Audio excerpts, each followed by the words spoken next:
Hello mga mi, ito pala ang ating baby bottle sterilizer. So ito pala ang ginagamit ko pang sungkit.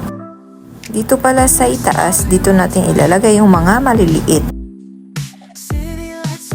Dito ko naman ilalagay yung mga malalaking na bottles.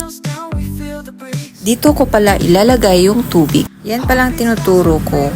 Hindi siya dapat lagyan ng masyadong tubig. Yung nag-uumapaw na talaga yung tubig. Dahil once malagyan yan, yung mga butas-butas, ang mangyayari dyan ay mag-spark siya, magliliyab siya. So ito pala yung mga bottles na i-sterilize natin ngayon. So yan, bago pa lang yan nahugasan. May mga tubig pa yan. So ilalagay na natin dito sa baby bottle sterilizer.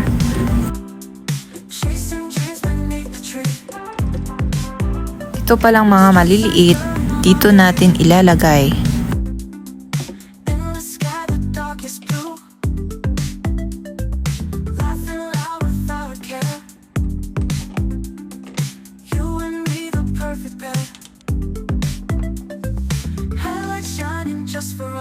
So i-on na natin. Enough na sa akin yung 40 minutes. Ang kagandahan dito mga mi, meron siyang disinfection, drying, at pwede ka din mag-hot food dito at saka mag-warm up. Meron din siyang function, pwede mo siyang hinaan, minus, at saka kung gusto mong paipataas, plus. At saka pwede mo rin siyang pag nag-start ka, pwede lang yan, ipahinaan mo 40 minutes. Tsaka wag mo na lang siyang i-start. Mag-intay ka na lang yan.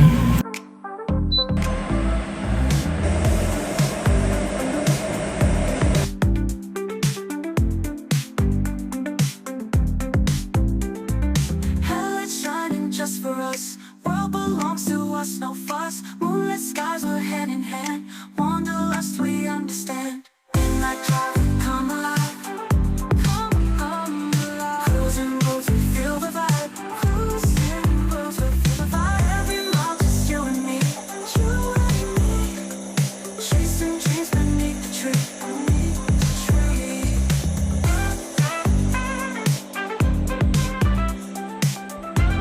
Ang pinaka nagustuhan ko dito is pagkatapos mong linisin, ayan, wala na talaga siyang tubig. Mainit na nga yung mga bottles, wala ka nang makikitang mga kahit maliliit na tubig.